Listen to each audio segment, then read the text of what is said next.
Hello दोस्तों, नमस्कार। आप लोगों का ऑल इंडिया स्टडी में स्वागत है। आइए आज हम पढ़ेंगे यूपी टेट का प्रैक्टिस सेट, देखेंगे मैथ, जो बहुत महत्वपूर्ण होने वाला है। प्रैक्टिस सेट प्रत्येक क्वेश्चन इतना महत्वपूर्ण है जो पेपर में डायरेक्ट पूछे जाते हैं। तो आप लोग वीडियो को अंत तक देखिएगा। जो भी मैथ में नहीं समझ में आएगा आप लोग मुझे कमेंट बॉक्स में ज़रूर बताइएगा, ताकि उसको मैं समझाने का पूरा प्रयास करूँ। और वीडियो अच्छी लगी तो चैनल को लाइक कर दीजिएगा, शेयर कर दीजिएगा, सब्सक्राइब भी कर लीजिएगा। आइए प्रश्न नंबर 1 देखते हैं। कह रहा है संख्या 100 के सभी धनात्मक गुणनखंडों का योगफल क्या होगा। तो देखिए इसको निकालेंगे कैसे। पहले हम 100 का गुणनखंड तोड़ लेंगे ऐसे, ठीक ना।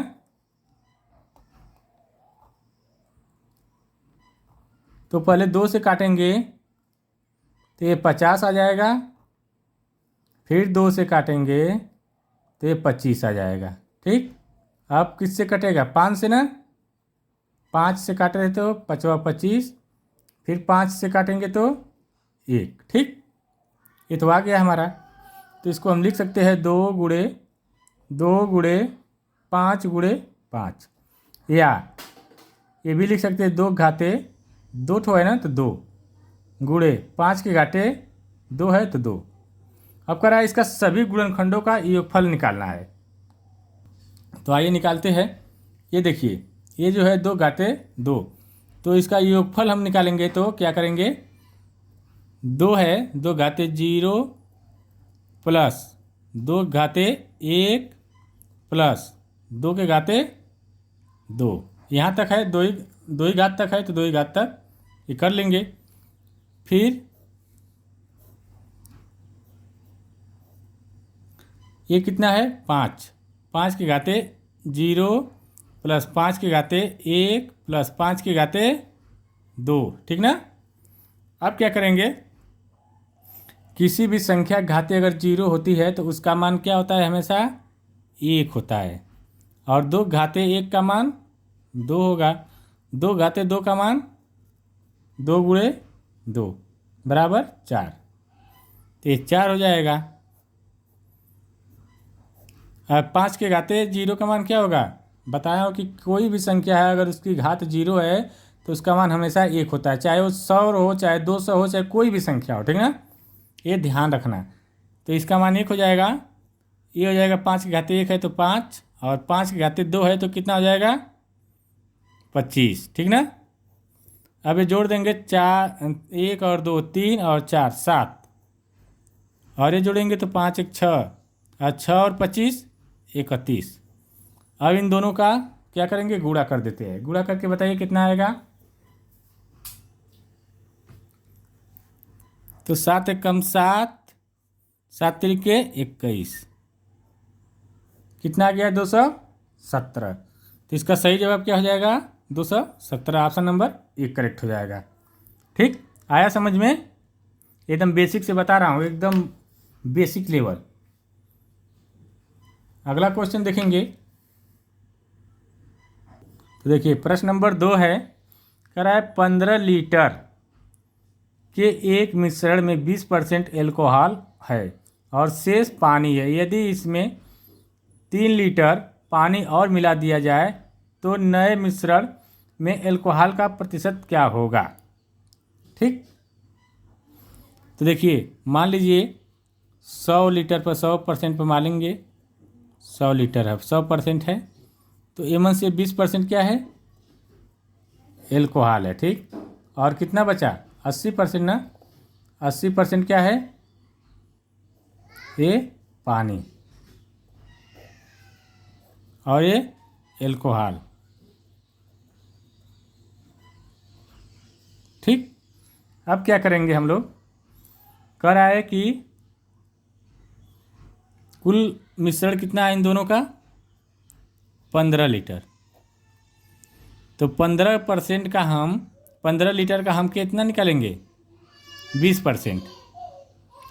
तो लिखेंगे 15 गुणे 20/100। ये किसका मात्रा है? एल्कोहल का। तो निकालेंगे यहाँ से तो 1 0 से 1 0, ये इससे काटेंगे तो ये हो जाएगा हमारा 5, ये 2 से कट जाएगा तो 5 आएगा, 5 से इसको काटेंगे तो 5 तिहाई 15। 3 लीटर क्या है, एल्कोहल है, ठीक ना। और 3 लीटर एल्कोहल है तो पानी कितना हो जाएगा, 15 में से 3 घटा देंगे तो 12 लीटर पानी हो जाएगा। लेकिन यहाँ कह रहा है कि एल्कोहल का प्रतिशत ज्ञात करना है, ठीक ना। अब क्या करेंगे हम इसमें, पहले कितना पानी था, 15 लीटर। अब कह रहा है कि 3 लीटर और पानी मिला दिया जाए, 3 लीटर और मिला दिए तो ये हो गया कुल 18 लीटर पानी, ठीक ना। अब 3 लीटर उसमें एल्कोहल है तो इसका निकालेंगे 3 लीटर का। 18 लीटर में 3 लीटर क्या है, एल्कोहल है, तो इसका मात्रा निकालेंगे प्रतिशत में। तो देखते हैं क्या आता है, 3/18 गुणे 100, ठीक। अब भाग देंगे तो एल्कोहल का प्रतिशत निकल जाएगा। अब 18 लीटर को निकालना है, ठीक ना। तो भाग देकर दे 3 छक्का 18, तो ये हमारा हो जाएगा 100/6। तो 6 दूनी के 12 तो नहीं जाएगा, एक बार जाएगा, 6 एक कम 6, बचा 4 और 0। तो अब कितना बार जाएगा, देखिए फिर भाग देंगे हम 40 में तो 6 के 36, बचा फिर 4, फिर 6 के 36, ये हमारा आ गया 16 अब 16.6% क्या हुआ, एल्कोहल हो गया अब इस मिश्रण में। तो ऑप्शन में देखिए है क्या, कोई ऑप्शन में नहीं है, तो नियर अबाउट ऑप्शन क्या मिल रहा है, 16 मिल रहा है ना, तो ये मान लेंगे सही, ठीक ना। ऑप्शन नंबर बी करेक्ट मान लेंगे, ठीक। देखिए 100% पर मान लीजिए 100% पर 20% एल्कोहल है, 80% पानी है, कुल पानी की मात्रा 15 लीटर है। तो हम निकाल लेंगे 15 लीटर पर 20%, तो एल्कोहल पता चल जाएगा, 3 लीटर एल्कोहल हो गया। अब कह रहा है 3 लीटर पानी और मिला देते हैं, 15 लीटर में 3 लीटर और मिला दिया, 18 लीटर हो गया। अब 18 लीटर में भी एल्कोहल की मात्रा उतनी ही रहेगी ना, 3 रहेगी ना, एल्कोहल तो मिलाया नहीं गया है, तो एल्कोहल की मात्रा 3 रहेगी। अब 3 का 18 में से 3 लीटर क्या है, एल्कोहल, तो परसेंटेज निकालना है तो 100 से गुणा कर देंगे, ठीक ना। अब इसके बाद इसको तो कर ही सकते हैं, आंसर हमारा आ जाएगा। अगला क्वेश्चन देखेंगे, आइए प्रश्न नंबर अगला है, कराई यदि किसी घन का संपूर्ण पृष्ठीय क्षेत्रफल 150 सेंटीमीटर स्क्वायर है तो इस घन का आयतन क्या होगा। तो घन का संपूर्ण पृष्ठीय क्षेत्रफल क्या होता है, लिखते हैं पहले, घन का संपूर्ण पृष्ठीय क्षेत्रफल 6a² होता है, ठीक ना। ए का मतलब होता है भुजा, ठीक ना। तो हम क्या करेंगे, 6a² बराबर संपूर्ण पृष्ठीय क्षेत्रफल कितना दिया हुआ है, 150 कर देंगे, a² बराबर कर देंगे 150/6। अब इससे काटेंगे तो 6 दूनी 12, 6 पचे 30, a² बराबर आ जाएगा हमारा 25, ए बराबर आ जाएगा हमारा कितना, √25। अंडर रूट कहाँ से आया है, क्योंकि स्क्वायर जब इधर लेकर आएंगे तो ये अंडर रूट में हो जाएगा, ठीक ना। तो ए का मान हमारा कितना आ जाएगा, 25 का वर्गमूल कितना होता है, 5, ठीक। अब क्या कह रहा है कि इस घन का आयतन ज्ञात कीजिए। तो घन का आयतन क्या होता है, घन का आयतन बराबर a³ का मतलब भुजा का क्यू, तो ये हो जाएगा, ए का मतलब ये 25, 5 का 3 घात या क्यू बोलिए। अब 5 गुणे 5, 5 25, 25 पचे 125 सेंटीमीटर क्यूब, ये हमारा आंसर हो जाएगा। देखिए ऑप्शन में है, ऑप्शन नंबर ए करेक्ट है, ठीक ना, 125 सेंटीमीटर क्यूब। आया समझ में। देखिए पहले क्या करेंगे हम लोग, घन का संपूर्ण पृष्ठीय क्षेत्रफल का सूत्र जो है इसको लिख लेंगे, ये सूत्र है, ठीक ना। तो 6a² होता है और यहाँ पर 6a² बराबर दिया हुआ है 150, संपूर्ण पृष्ठीय क्षेत्रफल बराबर दिया हुआ है 150, तो 150 कर देंगे। फिर यहाँ से a² बराबर हो जाएगा 6 से इधर लाएंगे तो नीचे आएगा, तो ये 6 भाग में हो जाएगी। तो 6 से काट, देखिए ध्यान रहे, अगर गुणा है बराबर में तो दूसरे साइड जाएगा तो भाग हो जाएगी, अगर भाग है बराबर में तो दूसरे साइड जाएगा तो गुणा हो जाएगा, ठीक ना, ये ध्यान रहे। तो यहाँ से हमारा 25 आ गया, a² बराबर 25, a बराबर √25, क्योंकि a² जब इधर जाएगा तो अंडर रूट हो जाएगा, अगर अंडर रूट इधर जाता तो स्क्वायर हो जाता है, ध्यान रहे भी। तो यहाँ से फिर अब घन का आयतन हम लोग निकालेंगे। घन का आयतन क्या है, a³ है तो 5 का क्यूब, 5 × 5 × 5 5 25, 25 25 125, ठीक। अगला क्वेश्चन देखेंगे। देखिए प्रश्न नंबर 4 है, कह रहा है 2/3 और 4/5 और 6/7 का महत्तम समापवर्तक क्या होगा। ये महत्तम समापवर्तक का मतलब होता है HCF। जब बटे में रहता है तो उसका HCF निकालते हैं तो सूत्र होता है, हम दोनों का लिखा दे रहे हैं, म का भी ल का भी। तो HCF बराबर होता है, HCF ऊपर का HCF नीचे का LCM। अगर यही दूसरा सूत्र, अगर LCM निकालना रहेगा तो ऊपर का LCM नीचे का HCF।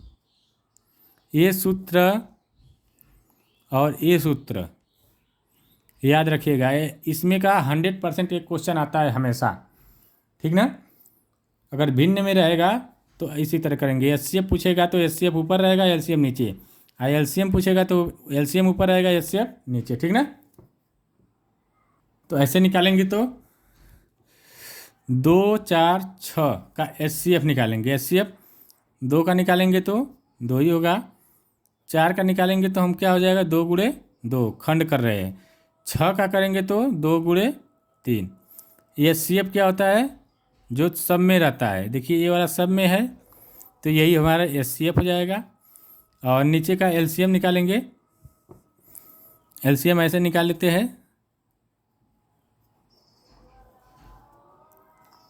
ठीक। 3 से काटेंगे तो 1 5 और 7 नहीं कटेगा, फिर 5 से काटेंगे तो 1, ये 5 कट गया और 7 बच गया। फिर क्या करेंगे 5 से, अब 7 से काटेंगे तो 1 1 1, तो ये हो जाएगा 3 × 5 × 7, 5 3 15, 15 7 105। बस यही रख दो ला करके इसमें सूत्र में। HCF कितना आया है 2 आया है और LCM कितना है 105।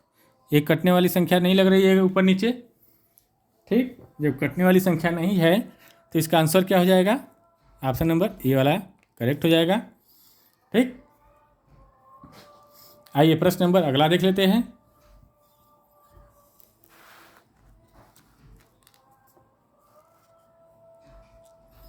कह रहा है एक व्यक्ति अपने वेतन का 75% खर्च करता है और प्रति माह 5,000 रुपये की बचत करता है, तो उसका मासिक वेतन क्या होगा।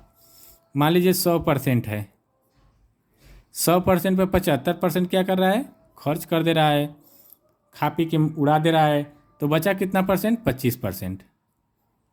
कितना बचा, 100 में से 75 घटाएंगे तो 25% बचा, और 25% जो है कितने की बचत के बराबर है, 5,000 की।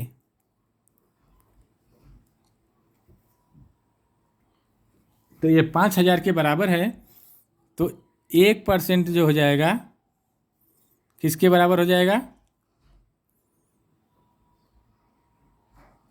5,000 × 25/100। 1 0 से 1 कटेगा, 1 0 से 1 कटेगा, तो ये हो जाएगा 0 5 25, 25 5 कितना हो जाएगा 125, 1200 नहीं उल्टा हो गया है, ठीक ना, ऐसे नहीं, यहाँ पर ये करेंगे 1% बराबर,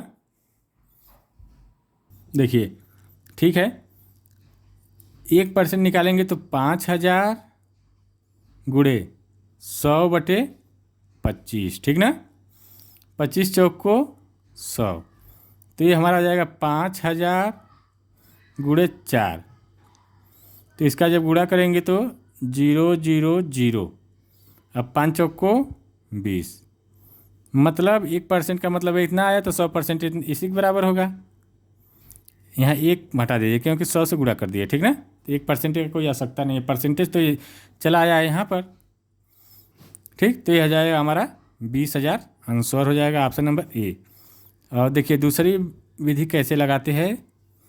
मान लीजिए 25% जो है 5,000 के बराबर है, ठीक।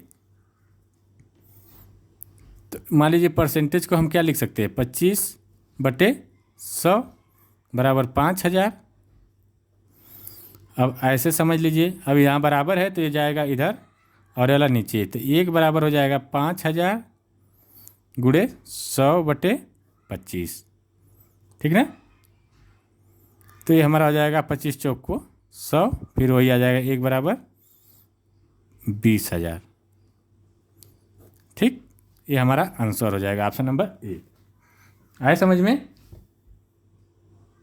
एक बार और समझाते रहे। देखिए 100% पर निकालेंगे, 25%, 75% वो खा पी के मगन होकर इधर उधर करके उड़ा दे रहा है, ठीक ना। बचा 25%, 25% जो है में कितना रुपया बचा रहा है, 5,000 बचा रहा है। तो 25% में वह 5,000 बचा रहा है, तो 1 में कितना बचाएगा,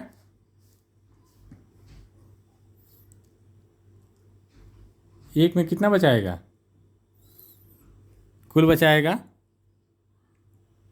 5,000 गुणे ये 100 जो है परसेंटेज यहाँ से हटेगा तो 100 यहाँ आ जाएगा बटे 25, तो यहाँ से हमारा गुणा कर देंगे तो हमारा आंसर आ जाएगा।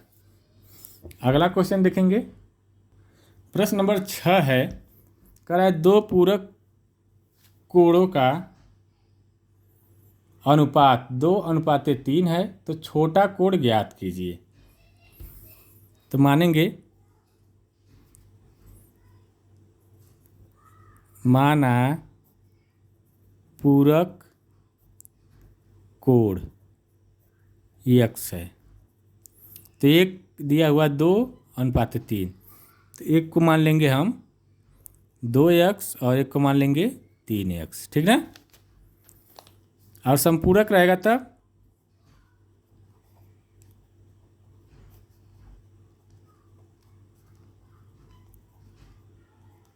संपूरक कोण का योग जो होता है 180 होता है, और पूरक कोण का योग कितना होता है, 90 होता है, ठीक ना।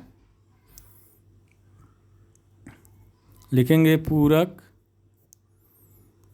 कोण का योग 90 अंश होता है, ठीक ना, ये ध्यान रहे। अब कुछ नहीं करना है, एक हमारा कितना है 2x और एक 3x, तो 2x + 3x बराबर 90 अंश, ठीक। अब इन दोनों को जोड़ेंगे तो कितना आएगा, 5x बराबर 90, तो x बराबर क्या आ जाएगा, 90/5, 18×5 90, x का मान हमारा आ गया 18। और पूछ रहा है सबसे छोटा कोण, सबसे छोटा कौन है, 2x है, तो 2 गुणे x की जगह क्या करेंगे 18, तो 18 दूना के 36, ये हमारा आंसर आ गया 36, ऑप्शन नंबर ए इसमें भी करेक्ट हो जाएगा, ठीक।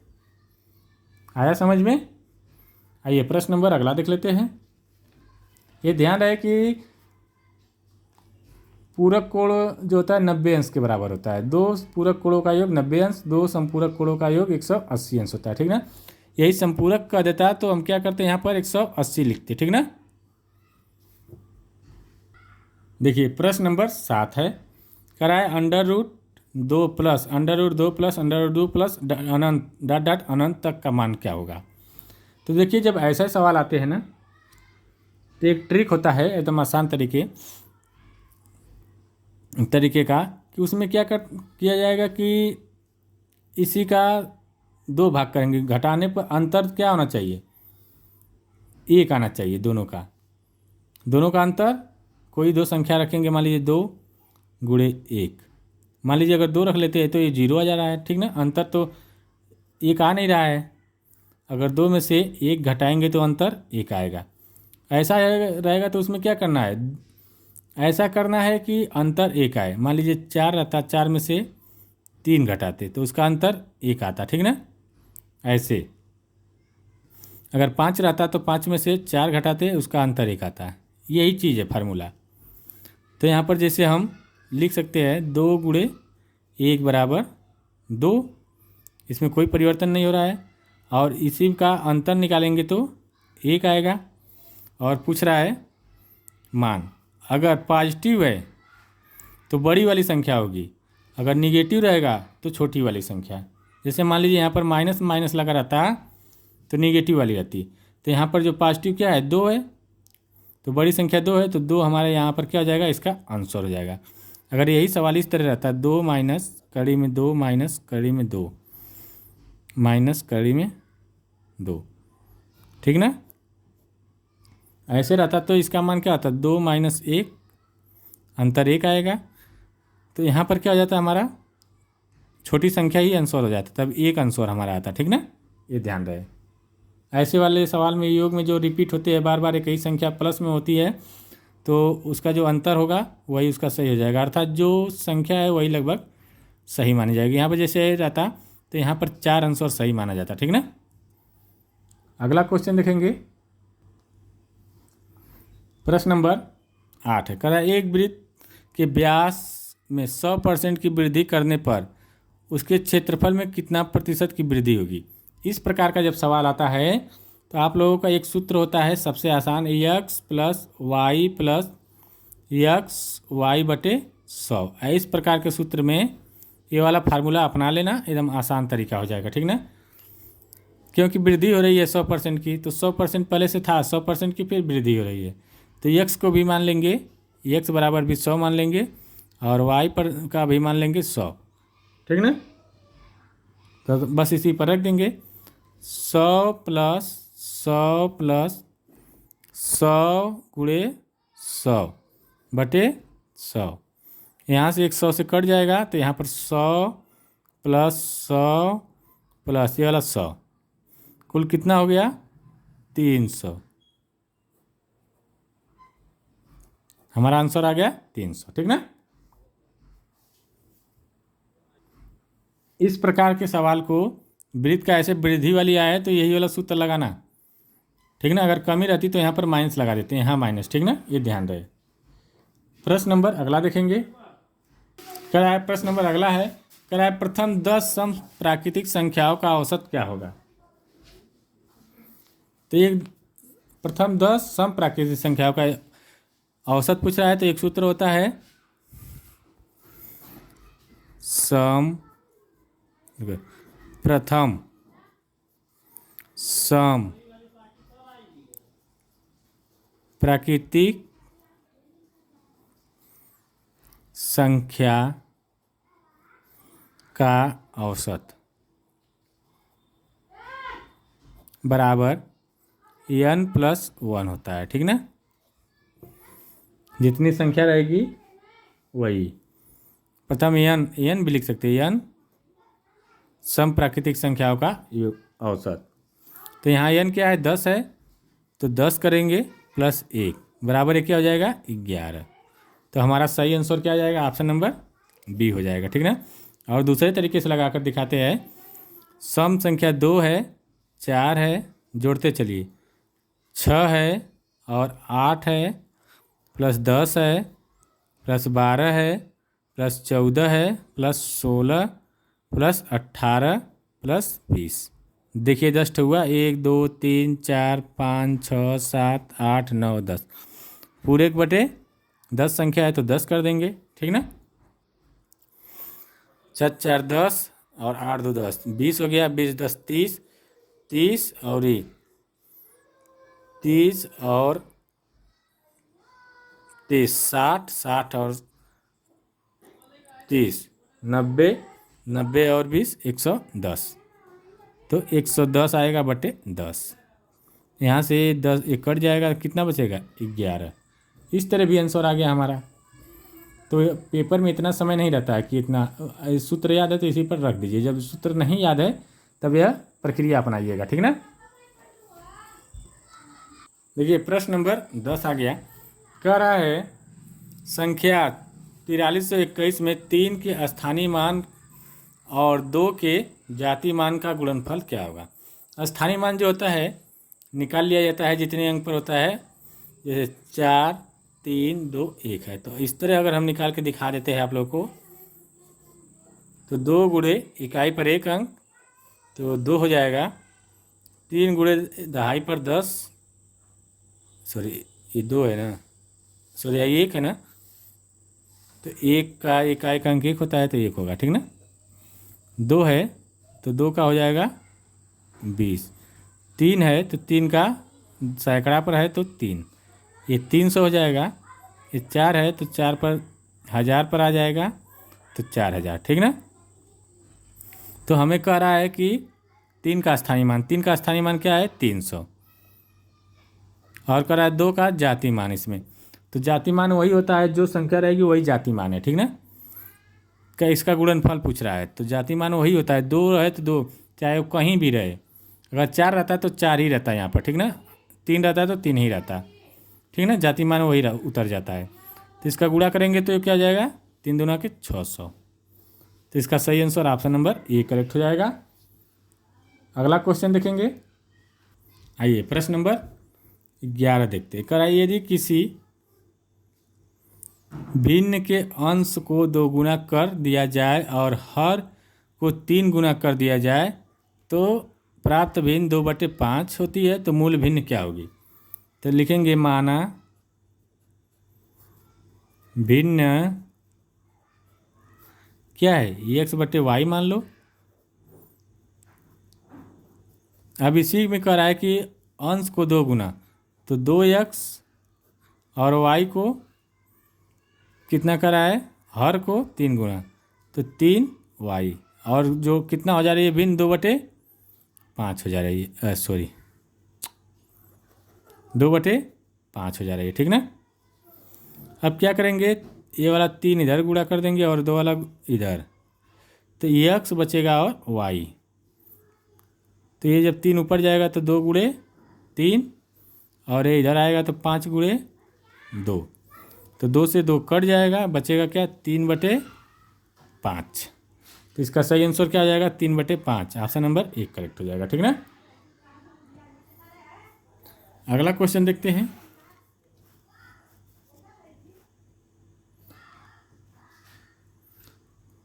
प्रश्न नंबर अगला है 12 होगा जो भी हो। कह रहा है 0.5 गुणे 0.05 गुणे 0.005 का मान क्या होगा। इसमें बच्चे बहुत अच्छे खासे फंसते हैं, आज मैं बता दूंगा इसको, कोई फंसेगा नहीं। पहले जो संख्या है उसका गुणा कर लो, 5 यहाँ है, 5 यहाँ है, 5 यहाँ है, 5 गुणे 5 गुणे 5, 25 और 125, 125 आ गया, हम 125 लिख देंगे, ठीक ना। तो ऑप्शन में यहाँ भी है, यहाँ भी है, सब में है, ठीक ना। अब देखेंगे कि दशमलव के बाद कितना अंक है, 1 2 3 अंक पर दशमलव है, फिर इसमें क्या है 2 अंक पर, 3 2 5 अंक और एक इस पर है तो 6 अंक, तो हमारे तो 3 अंक है 1 2 3, तो 1 0 अपने से 2 0 3 0 बढ़ा देंगे, ठीक ना। अब दशमलव लगा देंगे यहाँ 0, बस इतना ही है। अब देखिए 1 2 3 4 5 6, 1 2 3 4 5 और 1 6, ये हमारा आंसर हो जाएगा। किस में है, ऑप्शन नंबर ए में है, तो ऑप्शन नंबर 1 करेक्ट हो जाएगा। देखिए टोटल कुल जितने क्वेश्चन थे आप लोगों को जो पेपर में ऐसे क्वेश्चन पूछे जाते हैं बार बार, इसको हम बता दिए। अब कल मिलेंगे अगली वीडियो को लेकर के, मैथ का पूरा प्रैक्टिस सेट आप लोग देख लेंगे पेपर तक, तो आसानी से मैथ को हल कर ले जाएंगे, एक भी क्वेश्चन गलत नहीं होगा आप लोगों का। तो मैथ का पूरा वीडियो ज़रूर देखा करिएगा। वीडियो अच्छी लगी हो, समझ में आया तो चैनल को लाइक करिए, शेयर करिए, सब्सक्राइब करिए। अब मिलते हैं अगले वीडियो में, तब तक के लिए नमस्कार।